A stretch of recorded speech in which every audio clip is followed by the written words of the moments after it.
y James Rodríguez, el indiscutible capitán, líder y figura de esta Copa América. La selección Colombia, que ya tiene en la mira su nuevo reto, se llama Uruguay. Es el compromiso del próximo miércoles a las 7 de la noche en el estadio Bank of America en Charlotte, donde el equipo colombiano buscará la clasificación a la final de la Copa. Las novedades primordialmente giran en torno a el jugador Lerma, ya habilitado, así que podría retornar a la formación titular. Seguramente lo hará ante el conjunto uruguayo, mientras que Uruguay pasa y vive dificultades. Se quedó varado en Las Vegas. Tenía previsto viajar el día anterior a Charlotte. Estuvieron 5 horas estacionados en el aeropuerto. Debió regresar el equipo a su concentración en Las Vegas y Bielsa anda furioso. Indica que hay cambios radicales en su plan de trabajo y además necesitará contar con 2 nuevas caras ante la ausencia de Hernández por roja y Araujo por lesión. Pero ¿qué pasa a esta hora en el campamento colombiano en Charlotte? Eso nos lo cuenta Juan Carlos Cortés del equipo Blue. Hola Juanca, buenos días. Perfecto, en instantes nos conectaremos con Charlotte para tener más detalles en torno a la actuación del conjunto colombiano. Árbitros mexicanos, será César Ramos, el que le pitó a Colombia en Rusia 2018, Colombia 3, Polonia 0, será el central del compromiso, Alberto Morín y Marco Vizguerra, quienes le acompañarán. Y para Argentina-Canadá, hoy habrá reconocimiento de cancha en el estadio MetLife en New Jersey, serán conferencias de prensa oficiales. El gran interrogante, el nivel de Lionel Messi, que por supuesto va a liderar a la selección campeona de América y campeona del mundo. Mañana a las 7 de la noche comenzará esta fase decisiva. Se conocerá el primer finalista entre argentinos y canadienses. Piero Massa, el chileno, será el central. Y en las novedades que tienen que ver con Colombia, Millonarios en Buenos Aires. Ya ha llegado el equipo para enfrentar a River Plate. Hoy estará concentrado en hotel en Puerto Madero, realizará entrenamientos en la tarde y todo listo para el partido de mañana, 4:30 en la tarde, será el debut de Falcao García vistiendo la camiseta del conjunto azul. Eso en torno a lo que acontece con Millos y los equipos que se preparan en Colombia para encarar nuestra liga. Y el Tour de Francia hoy tiene día de descanso después del infierno del Esterrato, los 14 tramos, la etapa 9. Pogačar sigue como líder, Egan Bernal y Santi Buitrago se mantienen en el top 15 de la general. 7:03, los deportes a esta hora en Mañanas Blue. Escanea este código y suscríbete a nuestro canal de YouTube, @Blue Radio Co. Y disfruta y participa de la programación de Blue Radio. Blue Radio, le ponemos cara a la radio. Blue Radio, la alternativa. En Blue, la Conmebol Copa América USA 2024 suena diferente. Hay nómina de Colombia. Medio oficial de la Conmebol Copa América Estados Unidos 2024. Con tanto amarillo, azul y rojo y tanto aliento para nuestra selección Colombia. Ya vamos al terreno de juego. Qué intensidad en ataque Colombia, Castela.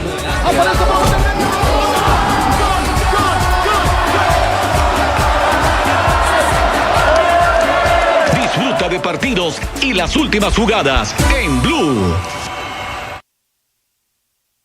En Blue, la Conmebol Copa América USA 2024 suena diferente. Hay nómina de Colombia.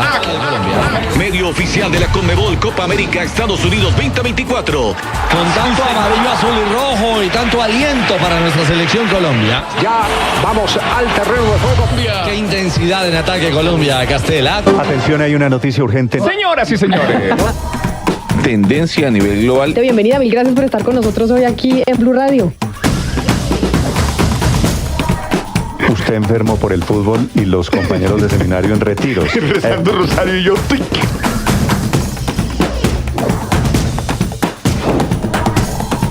Esta es noticia del momento urgente en Blue Radio.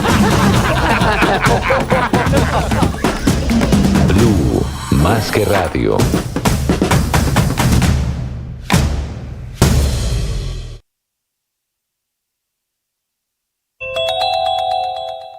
Esta madrugada hay un dramático bombardeo, aparentemente con drones del ejército ruso sobre Kiev, la capital de Ucrania. Y es un bombardeo que tuvo como blanco un hospital infantil, en donde se trataban niños con cáncer que están esta mañana víctimas recibiendo su tratamiento oncológico literalmente en la calle. El ataque inclemente, muy parecido al ataque del ejército israelí en la franja de Gaza contra blancos civiles, ordenado por el presidente Putin, deja de momento 20 muertos y 500 heridos. Muchos de ellos son niños. La mayoría de las víctimas están en este hospital infantil, que ustedes ven las imágenes, son francamente conmovedoras. Una de las imágenes literarias que más me gusta en el Nuevo Testamento es la de la lengua. Nos recuerda lo pequeña que es, pero lo peligrosa que es. Nosotros necesitamos aprender a controlar nuestra lengua, saber hablar asertivamente. Me preocupa la calumnia, cuando con nuestra lengua le inventamos situaciones a los otros, los acusamos sin tener pruebas, creyendo que nuestra imaginación es verdad. La segunda es la difamación, es decir, cuando contamos algo que no es necesario, cuando damos mala fama al otro, así sea verdad lo que hace, pero nosotros no estamos en el derecho de destruir la credibilidad de nadie. Estás escuchando Blue Radio y BlueRadio.com. ¿Qué le pasa a los alcaldes del Caribe? ¿Están en nómina de Aires y de Afinia? ¿Que no se dan la pela de hacer una revolución? Es simple. 10 megas caben, de acuerdo a estos mismos números, en 15 hectáreas. 15 hectáreas y se le baja la energía eléctrica. Y habla del CBY, del cómo voy yo, que es la manera coloquial como uno se refiere a la corrupción en Colombia. La acusación del presidente contra los mandatarios regionales, la verdad, no tiene ningún antecedente, porque es echándoles a los alcaldes y gobernadores la responsabilidad sobre las tarifas de energía, que con 15 hectáreas se arregla el problema.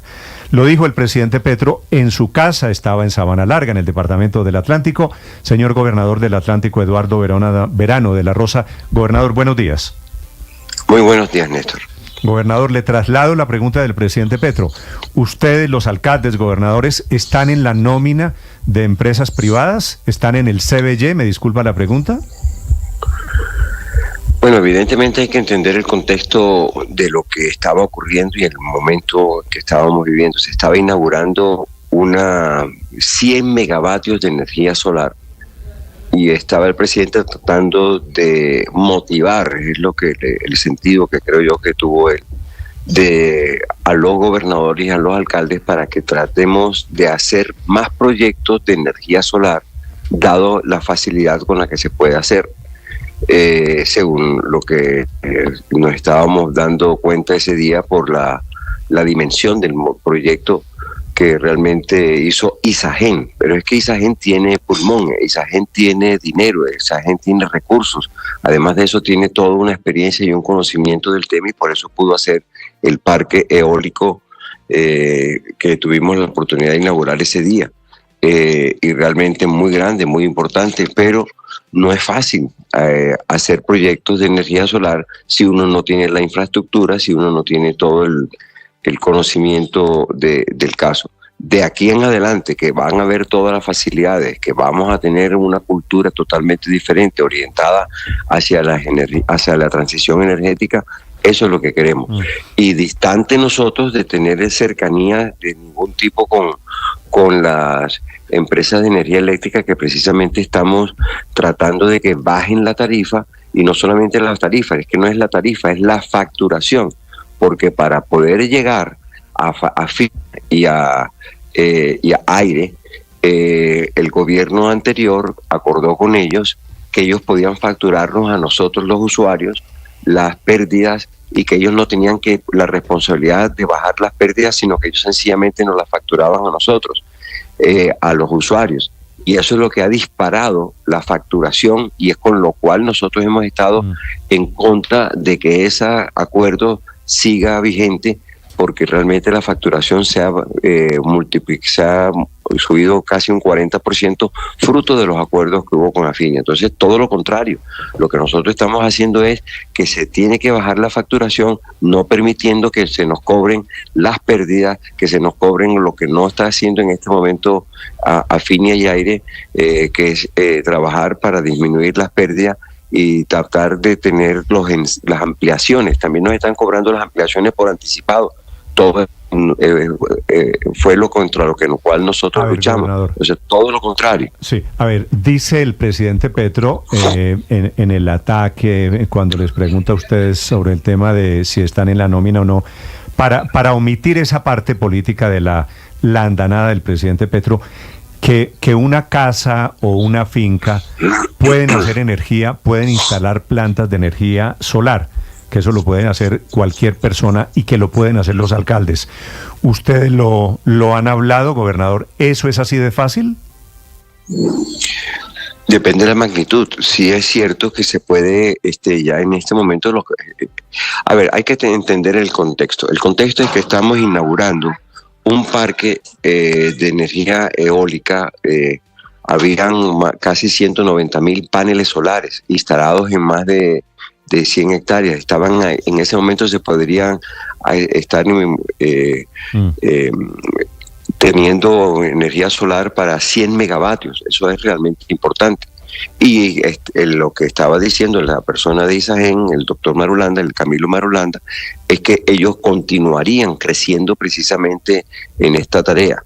Y que el presidente decía, es relativamente fácil, en 10 hectáreas se pueden instalar 10 megavatios, y eso realmente abarataría a todo el mundo la energía eléctrica. Entonces los alcaldes deben tratar de hacer eso, los gobernadores deben tratar de imponerse en esa tarea. Realmente nunca lo habíamos pensado como que nosotros éramos los que estábamos tratando de promover esta clase de proyectos, porque no es nuestro objetivo, no tenemos los recursos para una tarea de este tenor.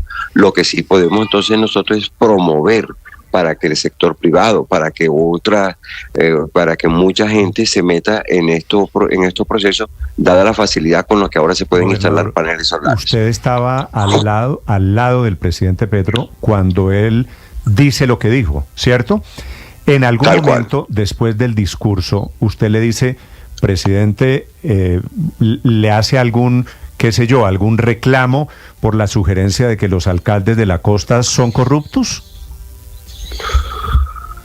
No sé, no tuve la oportunidad de conversar con él sobre este tema posteriormente, y básicamente no creo que ese era el contexto de que somos corruptos. Lo que se está diciendo es que se facilite y se impulsen procesos en los cuales se instalen paneles solares como una manera de abaratar, que deberíamos dedicarnos a eso.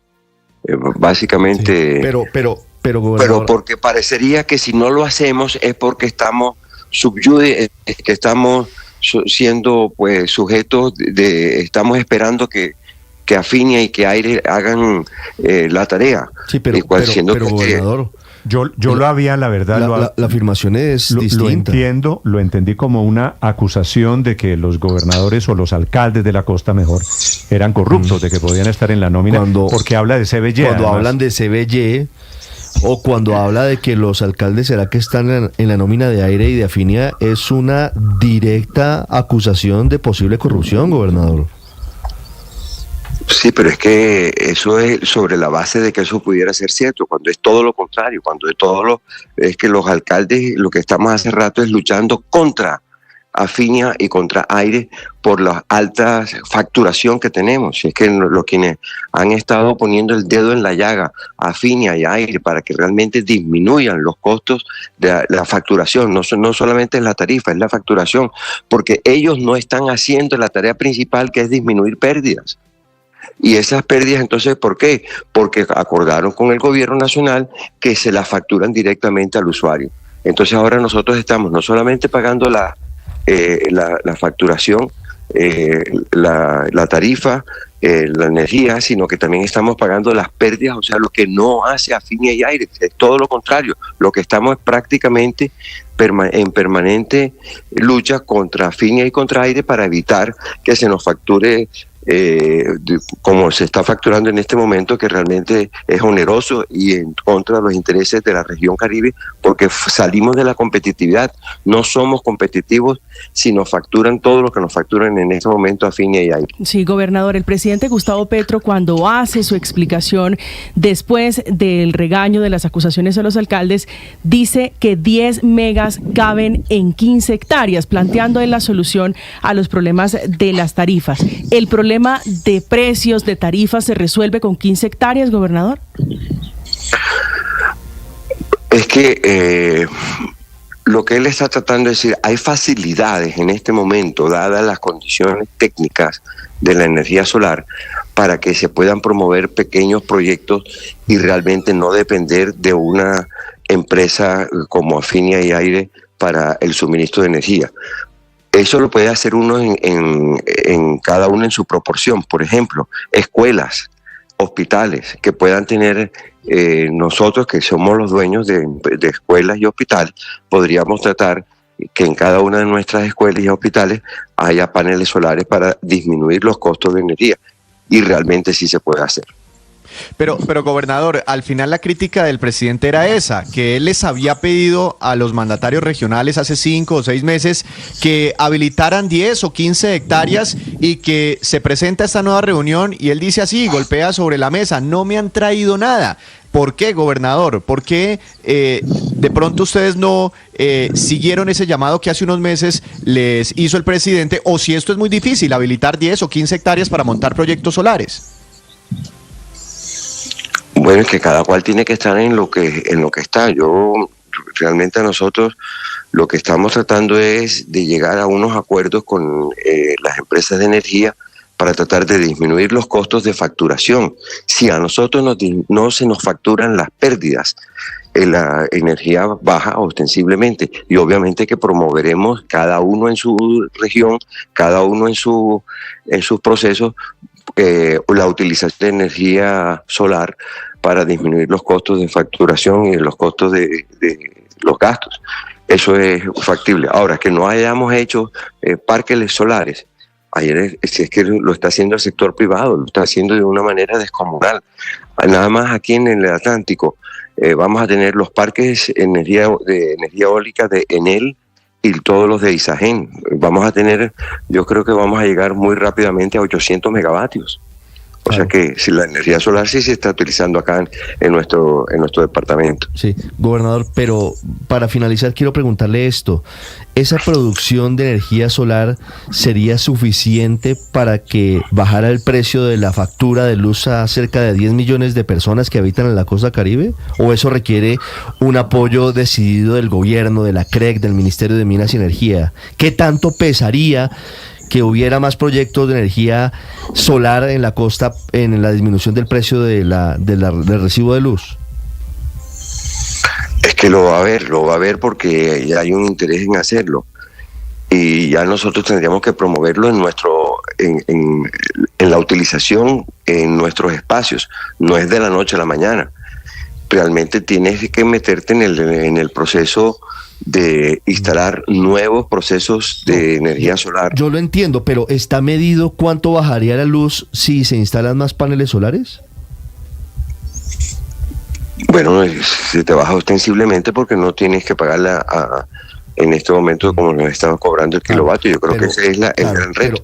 Pero ¿qué capacidad hay de construir parques solares, por ejemplo, en el Atlántico? ¿Qué pasaría?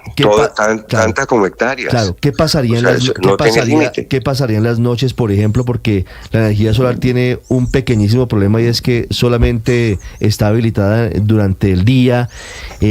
¿Con qué empresa se contrataría? Es decir, ¿usted tiene datos concretos sobre esto, gobernador? No todos, y obviamente que hay que estudiar mucho más el tema, porque realmente también la energía solar tiene dificultades, no tiene en épocas de poca luminosidad, pues realmente habría problemas. Lo que sí estuvimos hablando con el señor presidente es que, y le llevamos un documento con todas las cifras, es que dada la alta luminosidad y también los mapas de vientos se concentran precisamente en la región Caribe, y la transición energética que tanto se está hablando debe producirse precisamente en nuestro territorio. ¿Por qué? Porque tenemos la mayor luminosidad, claro, y los mayores vientos, pero también hay que entender que hay algunas restricciones en energía solar, porque obviamente hay épocas de poca luminosidad por algunas circunstancias, como en estos días que ha estado totalmente nublado. Entonces sí podría haber problemas de luminosidad, pero todos son factores que tenemos que empezar a entender y aprender y a impulsar. De acuerdo, tienen el sol para la solar y tienen el viento para la eólica. Es el gobernador del Atlántico, Eduardo Verano, sobre la afirmación, batalla que abre el presidente Gustavo Petro alrededor de responsabilidades para bajar las tarifas de energía. Gobernador, gracias, muy amable. A ustedes, muy amable. Son las 7 de la mañana, 21 minutos. Me da la impresión, Víctor, de que todavía falta un poquito para llegar a esta cosa fácil de decir, con 15 hectáreas bajamos las tarifas a cero, que es la tesis del presidente Petro, ¿verdad? Un poquito, no, muchísimo, Néstor, porque estaban en medio de la inauguración de un parque solar tremendo, bellísimo, hay que mirarlo, impactante, pero pues es un proyecto de origen privado de Isagen, y más o menos lo que el presidente quiere es que eso mismo hagan las regiones, pero eso pues cuesta muchísima plata, y ahí es donde está el llamado que le hizo el presidente. Venga, ¿por qué no me han traído las tierras? El presidente quería que le llegaran ahí con las tierras los alcaldes, un llamado, una invitación que les hizo hace unos meses atrás para mirar a ver sobre esas tierras disponibles cómo montaban proyectos solares de estos proyectos. Y ahí es donde viene el varillazo. ¿Y por qué no me traen las tierras? Es que ustedes hacen parte de la nómina de Aires, dice el presidente, o de Afinia. Varillazo, ¿qué es lo que está pasando? No, varillazo, además es una ofensa. Varillazo. Insinuar que hay corrupción y una alianza es una ilegal acusación, claro, entre los alcaldes y los gerentes de las empresas. Pero además de esta ofensa, a mí lo que me parece es que el presidente se lava las manos endilgándole la responsabilidad a los alcaldes cuando los alcaldes llevan 6 meses, Néstor, y él lleva 2 años, y en 2 años no ha sido ni siquiera capaz el gobierno del presidente Petro de nombrar personas idóneas en la CREG. Entonces, si ni siquiera han logrado cumplir los requisitos de las personas que nombran en la CREG, y de hecho el Consejo de Estado tumbó uno de los comisionados la semana pasada, el viernes, ¿por qué evadir su propia responsabilidad, que además fue una promesa de campaña, bajar las tarifas? Entonces, no solamente insulta, no solamente no ha cumplido, sino que desvía la atención a otro lado, sino que sabemos que para que la inversión extranjera llegue a nuestro país se necesitan condiciones de estabilidad, y lo que no ha habido en estos 2 años en nuestro país son certezas y certidumbres económicas. Por eso la inversión extranjera no llega. ¿Sabe por qué, Felipe, pero ¿qué es lo que le sorprende que el presidente le eche la culpa a alguien más? Felipe, pero es descarado, ¿no? ¿Qué le sorprende? Porque es que a mí no me sorprende. Yo no lo crié, el gobierno de Duque, el no sé qué. 2 años versus 6 meses. Ahora, ¿qué Felipe, es lo que sorprende? Es cierto, para quienes están preocupados por el tema de fondo es el aumento en las tarifas de energía. Claro. Es cierto que el gobierno Duque, el anterior, es el responsable de la disparada en los precios de la tarifa. Usted, padre, por la pandemia, que se queja tanto. Bueno, por la pandemia o por lo que sea. No, pero hay que también recordarlo. Pero por la autorizan a que las empresas le carguen a los usuarios el tema de las pérdidas. Y eso es lo que dispara en casi 50%. Ahí es donde está. Ahora, lo que y pasa se soluciona es ahí, no en otra parte. Lo que pasa es que el presidente Petro había ofrecido en campaña que él, como cabeza del gobierno nacional, iba a arreglar 2 el problema. años sin arreglarlo. Muy bien, pero en eso... Pero sigue estamos. sin arreglarla. 7:24 minutos, señora Aurelio. Pues es que esa disminución que anunció el ministro de Minas y Energía del 4 al 5%, pues, es decir, sobre 100.000 pesos estamos hablando de 4.000. Ahora, Felipe, lo que pasa es que el presidente Petro va más allá, porque el presidente dice llevar las tarifas a cero. Como si producir no, pero ¿en qué país del mundo las tarifas de energía son cero? No, en ninguno, claro, Felipe. es que producir energía con paneles solares no puede llevar tampoco las tarifas a cero. Seguramente las abarata, pero hay que meterlas en el sistema interconectado. Es un sistema diferente de generación de energía. Claro, pero van a una bolsa en común. Y con esta inestabilidad, ¿qué inversionista extranjero quisiera meter, no sé, 10, 15, 20, 30, 50 millones de dólares? No tengo ni idea. La plata tendrá si no que tiene salir. seguridad jurídica, la tampoco. Plata tendrá que y salir. cada año una nueva reforma tributaria anunciada. O sea, ¿quién va a invertir? Lo más grave, Néstor, Señor. lo más grave es que, es decir, Petro sí tiene la facultad para poder bajar las tarifas, por lo menos en el componente de pérdidas no técnicas, que es lo que están alegando las comunidades costeñas desde hace mucho tiempo. A mí me parece que lo más grave de todo, fuera pues del insulto y fuera pues de la estigmatización a los alcaldes, es que el gobierno como que llegó hasta ahí y de ahí para adelante se escurre el problema por las orejas. De 226 pesos que podía haber bajado el kilovatio, bajó solamente 46, como lo dijo el señor Alarcón de la Liga de Usuarios. Sí, y dice, y de ahí para adelante, compren lotes y pongan parques solares. Y me fui. De 1.140 y pico a 1.116 pesos quedó el kilovatio. Claro. Y debería haberlo bajado. Del gobierno. Y debería haberla bajado en 226. Bueno, y fuera de eso, ni al estrato 4, ni al 5, ni al 6, ni a la industria, ni al comercio. Entonces, a mí me parece que el anuncio es bastante, perdóneme la palabra, descarado, porque es decir, ahí les bajé ese 4 a tales estratos. Y de ahí para adelante, Aurelio, señores, sálganse de la nómina y hagan paneles solares. Otra manera de leerlo es que el gobierno sí puede bajar un poquito, pero sí puede bajar las tarifas de energía. No, claro que no la puede bajar. Yo estoy de acuerdo con ustedes en que el presidente pues incurre en una agresión injustificada, totalmente injusta, en contra de los alcaldes, quienes no, como dijo el doctor Verano, no solo no son los que han ocasionado la situación, sino que son las víctimas, porque además pues les toca enfrentar la tensión social que esa situación genera, etcétera. La verdadera responsabilidad pues la tiene el gobierno del presidente Duque, que diseñó un mecanismo que resultó para la gente impagable, que fue pues ofrecerle a los contratistas, a los nuevos operadores de la distribuidores de la energía eléctrica en la costa Caribe, que las pérdidas las pagaban los que sí pagamos la energía. De acuerdo. El problema, entonces, ahí está la responsabilidad de verdad. Y en 2 años no han podido arreglarlo. Un pésimo diseño. No es tan fácil. Hay daños que ocasionan algunos gobiernos que no son tan fáciles de arreglar. Le voy a poner, le voy a aceptar. Ponga el espejo retrovisor. Todo lo que pasa en Colombia, todo es culpa del gobierno anterior. Pero ¿por qué no lo ha arreglado el gobierno actual? No es para eso. No era eso. No todo, lo que... pero una buena parte. No todo, pero una buena parte es culpa del gobierno del presidente para salir rápido, usted tiene razón. Todo es culpa del gobierno salgamos anterior. de esa discusión, perfecto. Pero siempre hay que estarlo recordando, porque pareciera que es culpa del actual gobierno también, ¿no? Y no del anterior. Entonces, siempre hay que estarlo recordando, pero chuliemos eso, efectivamente. Chuliemos eso. ¿Cuál es la fórmula? Este está saliendo maravilloso, ¿no? Este es mucho mejor. La fórmula, pero bueno, dígame por qué este no ha podido arreglar los problemas. Este es pésimo. Yo estoy de acuerdo con mi papá, que decía que en Colombia no hay gobierno desde que se fue el virrey Sámano. Nos ha tocado gobiernos pésimos todos durante 200 años, pero ese no es el problema. El punto es, ¿por qué no lo ha podido arreglar?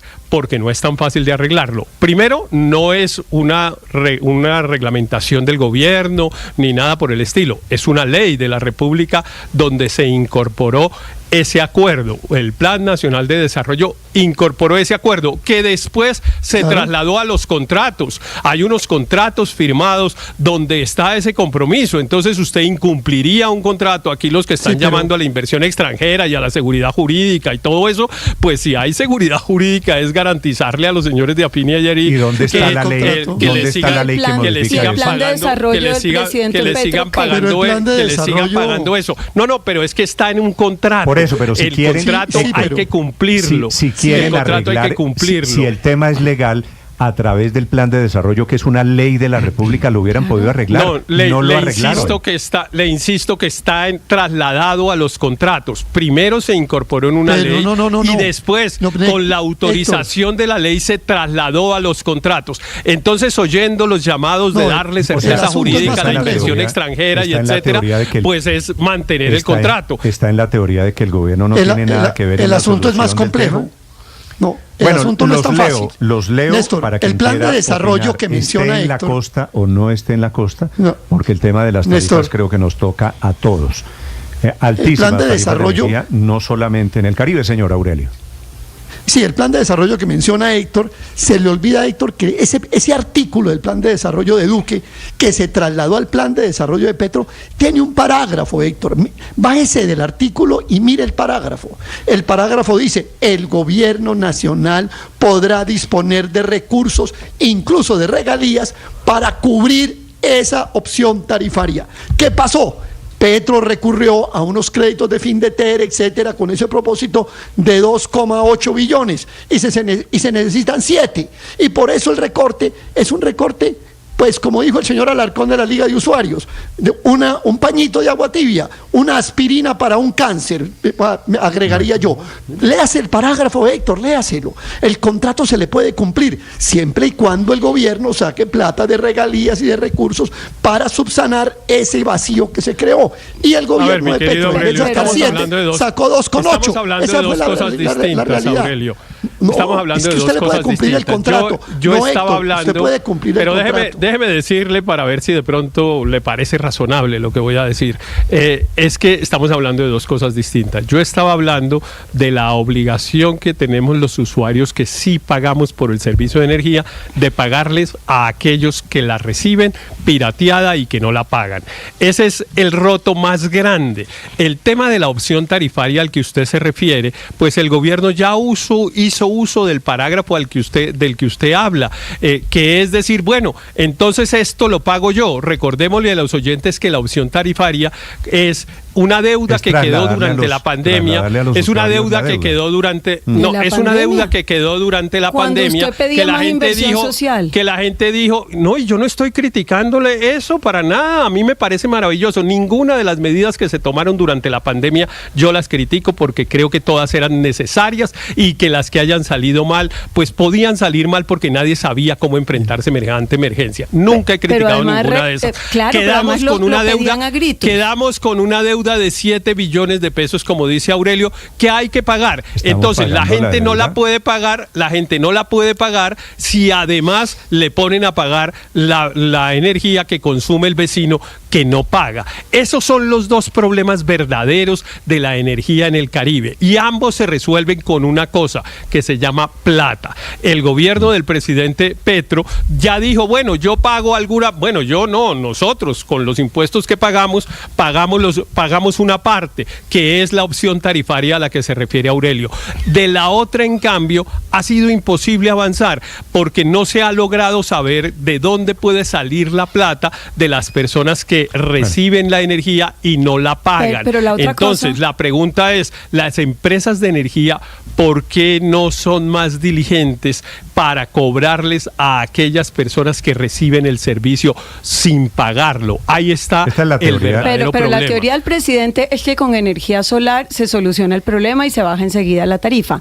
Y entonces yo pregunto, ¿dónde están los comisionados de la CREC? ¿Dónde está la UPME, que es la Unidad de Planeación Minero-Energética, que depende del Ministerio de Minas y Energía y es la responsable de garantizar las conexiones, que es lo que está faltando? Entonces, ¿dónde está la UPME? ¿Dónde están las instancias del gobierno? Que elijan en la CREG comisionados en firme. Y no, ni siquiera cumplen requisitos. Es una intermitencia tremenda. A mí me encantaría. Y el que medio quedó nombrado permanentemente se lo tumban, pues porque no cumplía los requisitos. Sí. Me encantaría que en Colombia hubiese energía solar.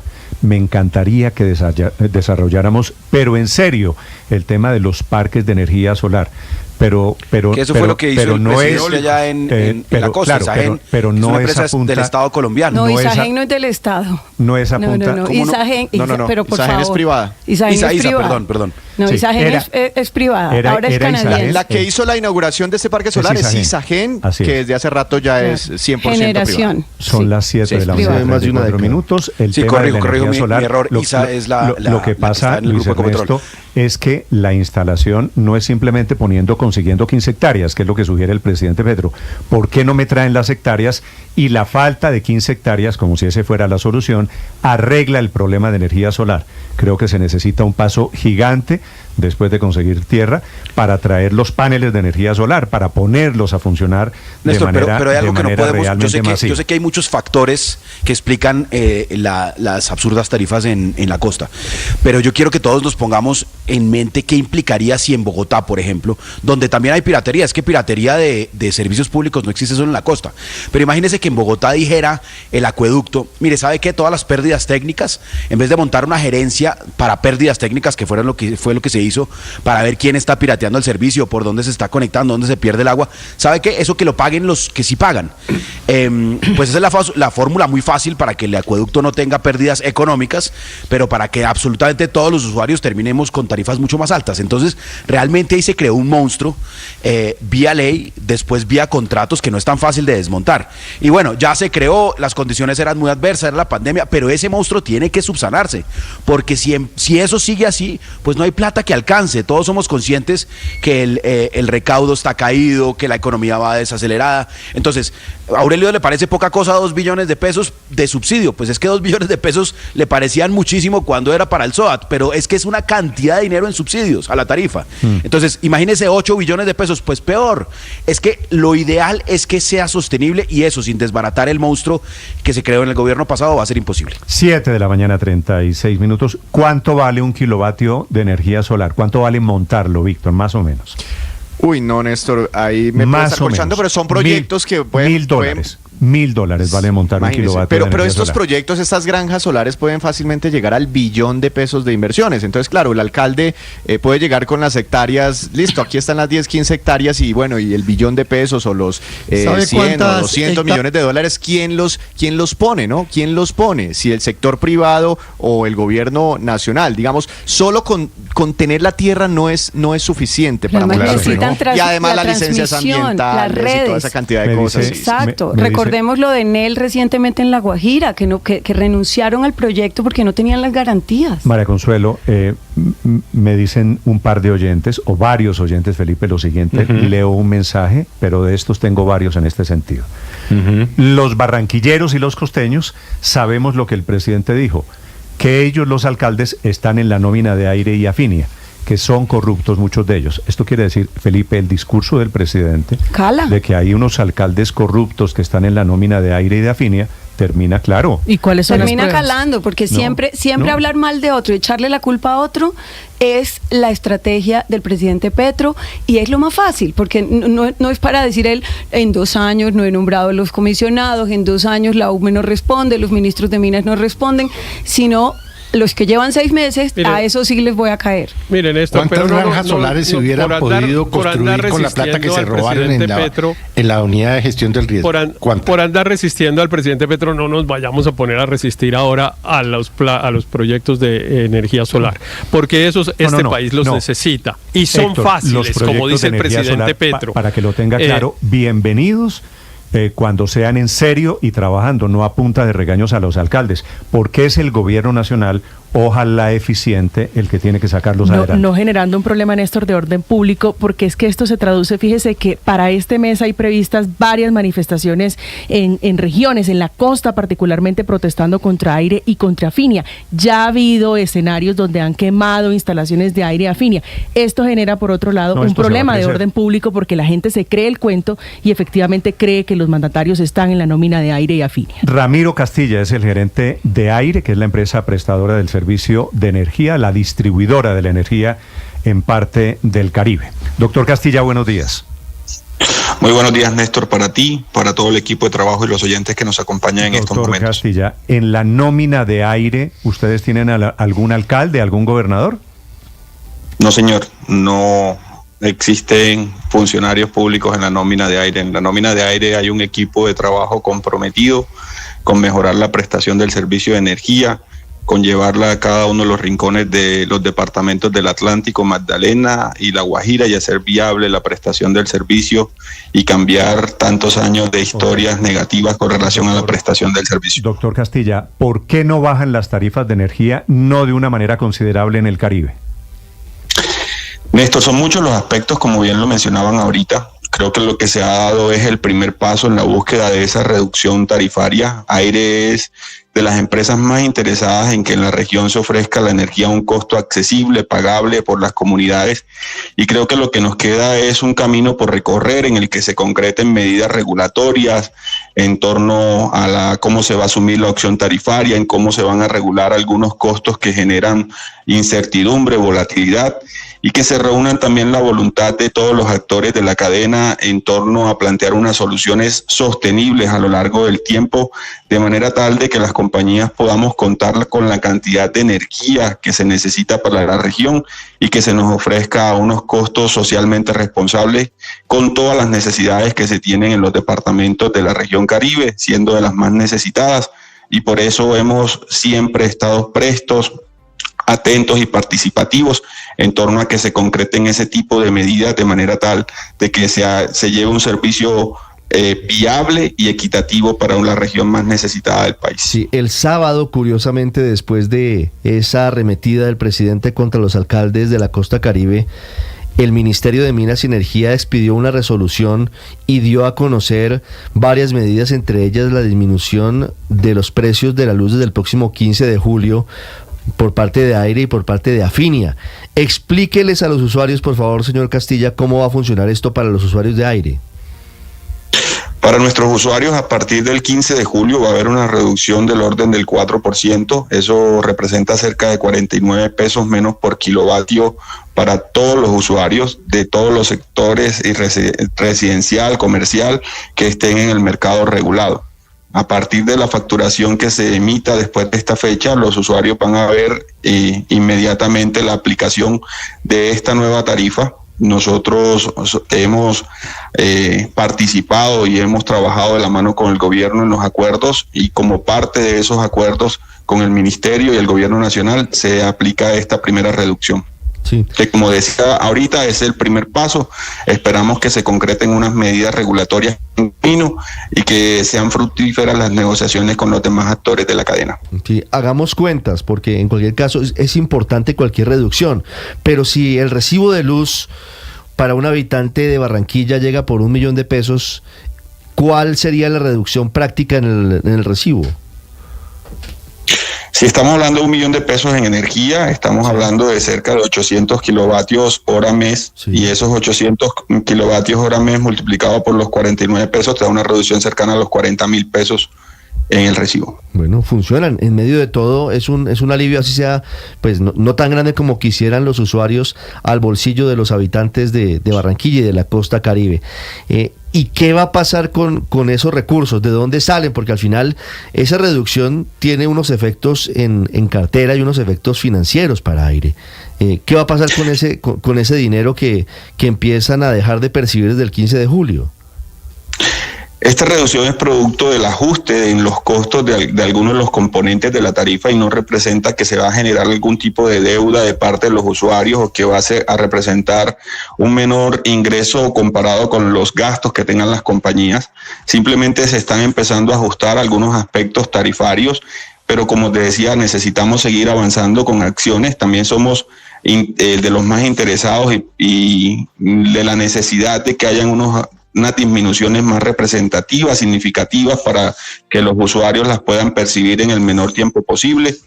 Y en ese orden de ideas y muchas de las cosas que se han expresado en la mesa para todos, nosotros hemos venido trabajando fuertemente en la reducción de pérdidas. Nosotros arrancamos con unas pérdidas en el orden del 34% del anterior operador, y al cierre del año pasado cerramos en unas pérdidas del orden del 25%. Eso significa que hemos logrado una reducción de más de 9 puntos con relación a lo que tenía el anterior operador, que en términos de energía es muchísima energía la que hemos logrado introducir al mercado, que antes no se facturaba y que antes representaba unas pérdidas para la compañía y una afectación para todos los usuarios.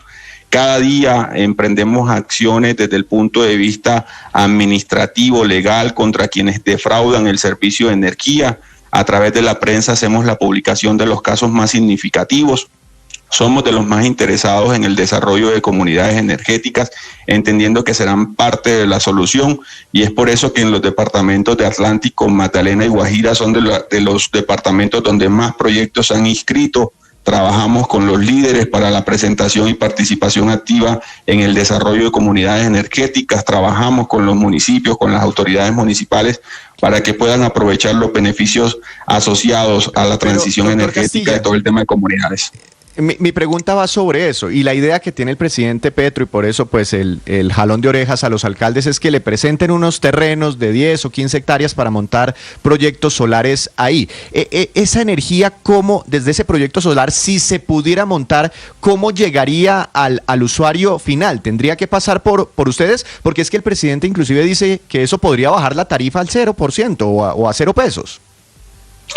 Puede llegar a contribuir significativamente en la reducción, puesto que la energía que se genere en las granjas o pequeñas granjas solares se inyecta al sistema, se cuantifica y es una energía que puede ser descontada del consumo de los sectores más vulnerables, en el caso de los sectores eléctricamente subnormales, y eso les aliviaría significativamente la facturación de energía, puesto que proviene de esas granjas que generan a través de la energía, ya sea solar o eólica, dependiendo del proyecto que se presente, y evidentemente significará una reducción efectiva y significativa para estas comunidades. Sí, doctor Castilla, una pregunta final.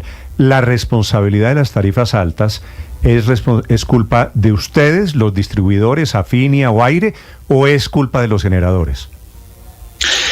Néstor, básicamente los incrementos que se han dado en tarifa provienen de los incrementos sustanciales que se dieron en los costos de energía. Nosotros en enero del 2023 pagábamos cerca de 198 mil millones de pesos mensuales por la energía que se consumía en el departamento del Atlántico, Magdalena y Guajira, y a septiembre de ese año terminamos pagando más de 400 mil millones de pesos mensuales, lo que significaba un esfuerzo de casi 200 mil millones de pesos adicionales para la compañía para poder adquirir la energía que se consume en los 3 departamentos y de esa manera evitar cualquier tipo de situación para nuestros usuarios sin que tuviésemos la certeza de que podríamos lograr refacturarla o los indicadores de recaudo que, como bien mencionaron, todavía hay mucho camino por recorrer. Entonces creo que los incrementos más significativos provienen del costo de energía, pero es necesario juntar esas voluntades, establecer unas regulaciones que permitan una estabilidad y una viabilidad de la prestación en el largo plazo y que podamos nosotros como cadena, parte de la cadena. Si la responsabilidad es fundamentalmente de los generadores, como le estoy entendiendo, ¿por qué son muchísimo más altas las tarifas en el Caribe que en el resto del país? Hoy hay dos cosas que te pueden llevar a esa respuesta. La primera, evidentemente nosotros, como dije ahorita, partimos de unas pérdidas muy superiores a las que se tienen en el interior del país. Nosotros, las pérdidas promedio del país están del orden del 15%, cuando nosotros, a pesar de todo el esfuerzo que hemos hecho, a pesar de ser la única empresa que logró reducir las pérdidas en el año 2023, hoy estamos en el 25%. O sea, todavía tenemos cerca de 10 puntos de diferencia con relación al resto del país. Y segundo, nosotros hemos venido asumiendo el esfuerzo financiero de todo lo que se dio durante la pandemia y el costo de la opción tarifaria hoy también representa un valor importante. Déjeme hacer evidentemente una pregunta sobre el tema de las pérdidas. ¿Esa es la energía que no pagan, la energía que se roban, la pirata en el Caribe? Esa es la energía que se compra y no se factura, producto fundamentalmente del robo de energía, porque esa energía ni siquiera se alcanza a facturar, Néstor. Otro problema diferente es de la que facturo a mis usuarios y no me pagan, producto de la cultura del no pago en algunos sectores de la región. ¿Y qué porcentaje de esa es la robada? En el caso normal, básicamente el 95% de la energía que no se factura proviene del robo de las pérdidas por hurto. ¿Y qué tanto es más alta allí en el Caribe que en el resto del país? Estamos hablando de cerca de 10 puntos por lo menos por encima del resto del país, que en el caso de nuestra región, en donde hay una demanda de energía significativa, se acrecienta, porque evidentemente como región tenemos unas mayores necesidades de consumo y por eso una de las propuestas que ha hecho la compañía es que haya equidad en el tema de subsidios, porque mientras en la región Caribe, para utilizar una nevera, los usuarios consumen más de 100 kilovatios hora mes, esa misma nevera en el interior del país consume tan solo 20 kilovatios de energía al mes. Entonces, obviamente, por nuestra condición climática vamos a tener mayores necesidades de consumo y eso también incide al final en el costo que pagan los usuarios, porque si tuviéramos una tarifa alta, pero un consumo muy pequeño, evidentemente este no sería un problema de las dimensiones que hoy está teniendo, pero en el caso de la región Caribe se juntan las necesidades de energía y temas tarifarios. ¿Por qué consume más energía una nevera prendida en Barranquilla o en la costa que en Bogotá? Por nuestra realidad climática, Néstor, mientras que en Bogotá pueden estar a 18 grados, 15 grados centígrados, temperatura ambiente, y la nevera tiene que ir a 6 grados, va a tener un menor esfuerzo que cuando estamos en la región Caribe, en donde tenemos una temperatura ambiente de 38 grados centígrados y la nevera tiene que ir a 6. Entiendo lo de Bogotá, pero también aquí en el centro del país está Villavicencio o está Ibagué, o hay ciudades que tienen también temperaturas altas. En el caso de la región se juntan temperaturas y sensación térmica. Tenemos una condición permanente que nos hace tener la necesidad de tener equipos de refrigeración y a utilizarlos en mayor proporción a muchas regiones del país. Y evidentemente también se hace necesario trabajar muchísimo en la cultura del uso eficiente del servicio de energía, de manera que nuestras comunidades puedan utilizar la energía de la mejor forma posible sin despilfarrarla, entendiendo el costo de la misma y los beneficios que tiene cualquier uso eficiente del servicio, tanto en la elección de electrodoméstico como en los hábitos de consumo. Vale, es el gerente de aire desde el Atlántico en Colombia, hablando de tarifas de energía, hablando de la provocadora declaración del presidente Petro sobre los alcaldes y quienes están en la nómina de aire y de Afinia. Doctor Castilla, muchas gracias. Un feliz día para ti, Néstor, y para todos los oyentes que nos acompañan. Muy amable, 7:51 en Mañanas Blue. Estás escuchando Blue Radio. Escanea este código y suscríbete a nuestro canal de YouTube, @Blue Radio Co. Y disfruta y participa de la programación de Blue Radio. Blue Radio, le ponemos cara a la radio. Blue Radio, la alternativa.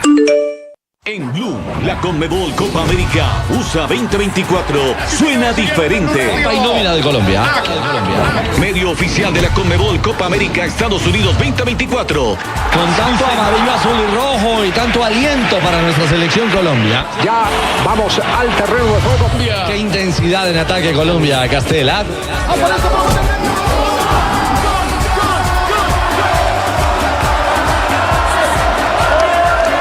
Disfruta de partidos y las últimas jugadas en Blue.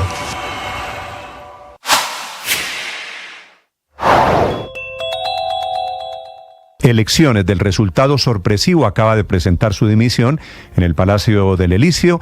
El primer ministro se llama Gabriel Attal, que cae producto del triunfo de la izquierda ayer en Francia. No solo es noticia el triunfo de la izquierda, sino la sorpresiva derrota de la ultraderecha. 7 de la mañana, 52 minutos. El gobierno colombiano, a propósito, el Ministerio de Comercio abre investigación, Víctor, por los subsidios a la importación de leche en polvo que viene desde Estados Unidos. Leche en polvo que aumentó, el subsidio aumentó más de 800%. Aumentó más de un 800% la llegada de este producto y pues parte de la crisis que enfrenta el sector lácteo nacional pasaría también por este tema, por mayores importaciones, y por eso el Ministerio de Comercio, Néstor, está abriendo una investigación para mirar todo este tema. Además, porque están diciendo que en virtud del acuerdo comercial con Estados Unidos, el TLC que tenemos con Estados Unidos, la leche en polvo proveniente desde ese mercado quedará desgravada a partir del año 2026, es decir, una alerta adicional a lo que ya ha venido pasando. Entonces el ministerio... La importación de leche en polvo desde Estados Unidos más de 800%, Víctor. En parte por esos subsidios y porque es aparentemente más fácil producirla en Estados Unidos, puede llegar más barata y pues eso ha tenido un impacto sobre el mercado nacional. Pero eso es lo que empieza a mirar ahora el nuevo ministro de Comercio que llega hace un par de semanas a esta cartera, el doctor Luis Carlos Reyes, que estaba, recuerde usted, en la DIAN hasta hace pocos días. Señor ministro, buenos días. Ministro Reyes, ¿cómo está? Muy buenos días, ¿cómo les va? Ministro, ¿por qué estamos aumentando tanto la leche importada de Estados Unidos y cuál es la investigación o cuáles son las dudas que tiene el gobierno sobre ello? Bueno, hemos estado escuchando al sector de productores lecheros con las preocupaciones que nos traen al respecto y lo que hemos visto es que en efecto hay mérito en estas preocupaciones. Se ha abierto una investigación preliminar, pero se abre porque sí encontramos indicios de que los subsidios que recibe esta leche a su momento de producción en Estados Unidos representan pues una competencia con una producción nacional que no goza de estos subsidios y pues si seguimos a este paso probablemente va a desplazar una parte importante de esa producción. Sí, ministro, pero ¿es un tema de economía o es un tema de ilegalidad? Es decir, de economía quiero decir, estamos importando, ¿no sería el primero, un producto subsidiado en la economía norteamericana? De eso se trata la investigación. Como le digo, sí tenemos indicios de que esos subsidios que recibe la leche allá tienen este efecto sobre el precio. O sea, para responderles un tema económico, si la producción nacional está compitiendo contra una producción subsidiada, pues va a ser muy difícil que lo haga en condiciones justas. ¿Y qué pasaría si se confirma, como yo creo que van a confirmar, que la leche que producen en polvo en Estados Unidos tiene subsidio, ministro? Bueno, ahí el Tratado de Libre Comercio que tenemos con Estados Unidos permite, si nosotros tenemos este hallazgo, digamos, poner aranceles a esa producción que viene subsidiada. No es artificialmente encarecer la leche, al contrario, es permitirle a nuestros productores nacionales que con toda la eficiencia y con toda la competencia de libre mercado, pues suplan el mercado nacional a precios justos. Pero ministro, ¿eso no afectaría las relaciones comerciales entre Estados Unidos y Colombia si usted toma la decisión en algún momento de imponerle aranceles a la importación de leche en polvo de los Estados Unidos, cuando de otro lado se espera que queden desgravadas en el 2026? Bueno, las relaciones comerciales con Estados Unidos obviamente son muy importantes, son en este momento nuestro principal socio comercial, y hay toda una serie de conversaciones acerca no solo de la leche en polvo, sino de otros productos que estamos llevando a cabo. La idea es que las relaciones comerciales se enmarquen en un contexto de comercio justo, y pues eso es lo que de las conversaciones que ya hemos tenido con ellos, eso es lo que vamos a buscar. Ellos pues obviamente a esto precedieron algunas conversaciones en las que les explicamos nuestro punto de vista. Ellos nos manifestaron a su vez preocupaciones sobre distintos productos estadounidenses que ingresan a Colombia, y el entendimiento sobre el que partimos es que ambos lados quieren que los productores de los dos países puedan competir en condiciones justas. De eso debería tratarse el TLC. Ministro, ¿la investigación que usted anuncia es en Estados Unidos o en Colombia? Es en Colombia, es una investigación que se hace aquí en el país acerca de esos subsidios y cómo afectan el precio de la leche que llega acá. ¿Cómo investiga, perdóneme la pregunta, cómo investiga en Colombia si hay subsidios a la leche en polvo en Estados Unidos?